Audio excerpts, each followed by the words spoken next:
शान्ताकारं भुजगशयनं पद्मनाभं सुरेशं विश्वधारं गगनसदृशं मेघवर्णं शुभांगं लक्ष्मीकान्तं कमलनयनं योगविद्यानगम्यं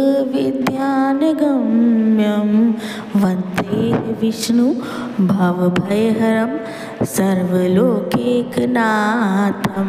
कार्तिक स्नान की कथा। ओम नमो भगवते वासुदेवाय। एक नगर में एक ब्राह्मण और ब्राह्मणी थे।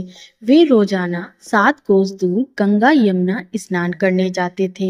इतनी दूर आने जाने से ब्राह्मणी थक जाती थी। तब ब्राह्मणी कहती थी कि हमारे एक बेटा होता तो कितना अच्छा रहता।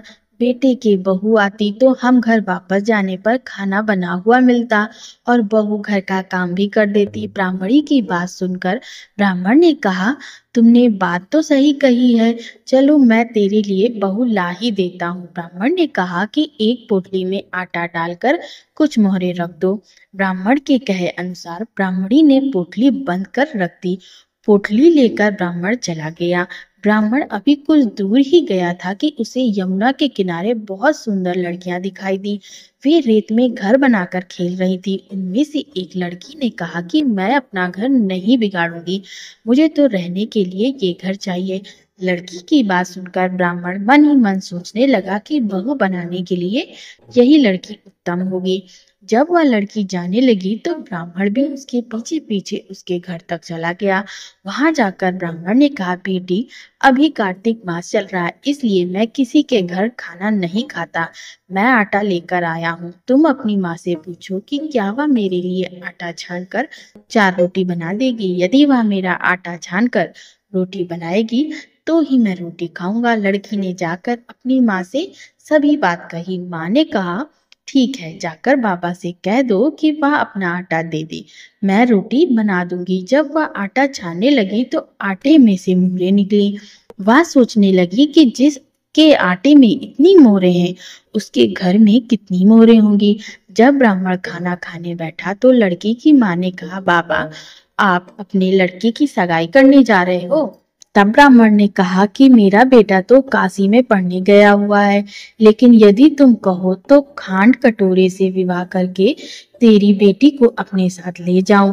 लड़की की माँ ने कहा, ठीक है बाबा, और खांड कटोरे से शादी करके ब्राह्मण के साथ भेज दिया। ब्राह्मण ने घर आकर कहा, रामू की माँ दरवाजा खोल के देख, मैं तेरे लिए बहू लेकर आया हूँ। ब्राह्मणी बोली, दुनिया ताने मारती थी, अब आप भी मारने लगे। हमारे तो 7 जन्म तक कोई बेटा बेटी नहीं है और बहू कहाँ से आएगी।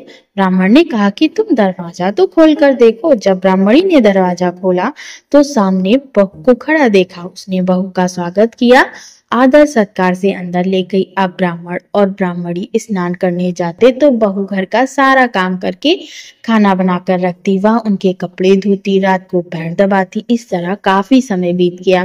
ब्राह्मणी ने अपनी बहू से कहा, बहू कभी भी चूल्हे की आग मत बुझने देना और मटके का पानी खत्म मत होने देना। एक दिन चूल्हे की आग बुझ गई। तब बहू भागी भागी पड़ोसन के पास गई और कहा कि मेरे चूल्हे की आग बुझ गई है, मुझे थोड़ी आग चाहिए। मेरे सास ससुर सुबह 4 बजे से गए हैं, वह थके हारे आएंगे, इसलिए मुझे उनके लिए खाना बनाना है। तब पड़ोसन ने कहा कि तुम तो बावली हो, तुम्हें यह दोनों मिलकर पागल बना रहे, इनका कोई बेटा नहीं। बहू ने कहा, नहीं ऐसा मत बोलो, इनका बेटा तो बनारस काशी में पढ़ाई करने गया है। तब पड़ोसन ने कहा कि या तुम्हें झूठ बोलकर लाए हैं, इनके कोई बेटा नहीं। अब बहू पड़ोसन की बात में आ गई और कहने लगी कि अब आप ही बताओ मैं क्या करूं। पड़ोसन ने कहा कि करना क्या है, जब तुम्हारे सास ससुर आए तो जली फूकी रोटियां बनाकर देना और बिना नमक की दाल बनाकर देना। खीर की कड़छी दाल में और दाल की कड़छी खीर में डाल देना। वह पड़ोसन की सारी सीख लेकर घर आई। जब उसके सास ससुर घर आए तो उसने ना तो उनका आदर सत्कार किया, ना ही उनके कपड़े धोए। जब उसने सास ससुर को खाना दिया तो सास बोली, बहू आज यह रोटियां जली फूकी क्यों है और दाल भी आलूनी है। तब बहू ने पलट कर जवाब दिया कि एक दिन ऐसा खाना खा लोगे तो कुछ बिगड़ नहीं जाएगा। सास ससुर को खरी खोटी सुनाकर वह फिर से पड़ोसन के पास गई और बोली कि अब आगे क्या करना है।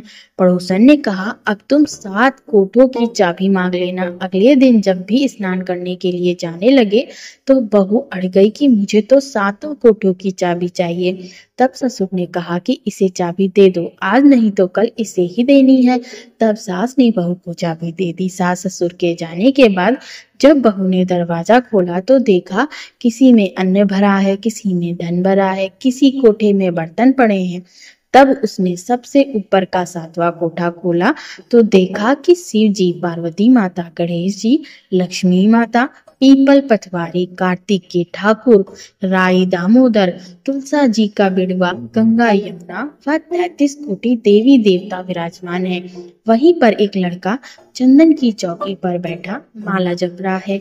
यह सब देखकर उसने लड़के से पूछा कि तुम कौन हो? तब लड़का बोला कि मैं तुम्हारा पति हूँ, अभी दरवाजा बंद कर दो, जब मेरे माता पिता आएंगे तब दरवाजा खोलना। यह सब देखकर बहू बहुत खुश हुई और 16 श्रृंगार कर सुंदर वस्त्र पहनकर अपने सास ससुर का इंतजार करने लगी। उसने अपने सास ससुर के लिए अच्छे अच्छे पकवान बनाए। जब उसके सास ससुर घर पर आए तो उसने उनका आदर सत्कार किया और प्रेम पूर्वक खाना खिलाया। पैर दबाने लगी। पैर दबाते दबाते बहू ने कहा कि माँ, आप इतनी दूर गंगा यमुना स्नान करने के लिए जाती हो, आप थक जाती होगी, इसलिए आप घर पर ही स्नान क्यों नहीं करती हो? यह सुन सास कहने लगी, बेटी, गंगा यमुना घर पर तो नहीं बहती। तब उसने कहा, हाँ माँ जी, बहती हैं, चलो मैं आपको दिखाती हूँ। जब बहू ने 7वां कोठा खोल कर दिखाया तो उसमें शिव जी, पार्वती जी, गणेश जी, लक्ष्मी जी, पीपल पटवारी, कार्तिक के ठाकुर, राय दामोदर, तुलसा जी का बिड़वा, गंगा यमुना बह रही हैं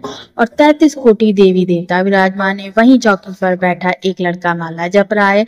माँ ने कहा, बेटा तू कौन है? लड़का बोला, माँ, मैं तेरा बेटा हूँ। तब ब्राह्मणी ने पूछा कि तुम कहाँ से आए हो? लड़की ने जवाब दिया, मुझे कार्तिक देवता ने भेजा है। बुढ़िया ने कहा, बेटा, यह दुनिया कैसे मानेगी कि तुम ही मेरा बेटा हो? बुढ़िया ने कुछ विद्वान पंडितों से इसके लिए मदद मांगी। पंडितों ने कहा, इस पार बहू बेटा खड़े हो जाएं और उस पार तुम खड़ी हो जाना। बुढ़िया ने चमड़े की अंगिया पहनी और छाती में से दूध की धार निकलकर बेटी की दाढ़ी मूछ भीग गए और पवन पानी से गठजोड़ा बंधा। तब माने कि यह बुढ़िया का ही बेटा है। उसने ऐसा ही किया। चमड़े की अंगिया फट गई और छाती में से दूध की धार निकलकर बेटे की दाढ़ी मूछ भीग गई। पवन पानी से बहू बेटे का गठजोड़ बंध गया। यह सब देखकर ब्राह्मण और ब्राह्मणी की खुशी का ठिकाना न रहा। हे कार्तिक के ठाकुर, जैसे ब्राह्मण ब्राह्मणी को बहू बेटा दिया, वैसे सबको देना। कार्तिक मास की कथा कहने, सुनने और हुंकार भरने वाले सब पर कृपा करना। आशा है आपको यह वीडियो पसंद आई होगी। वीडियो पसंद आई हो तो वीडियो को लाइक कर दें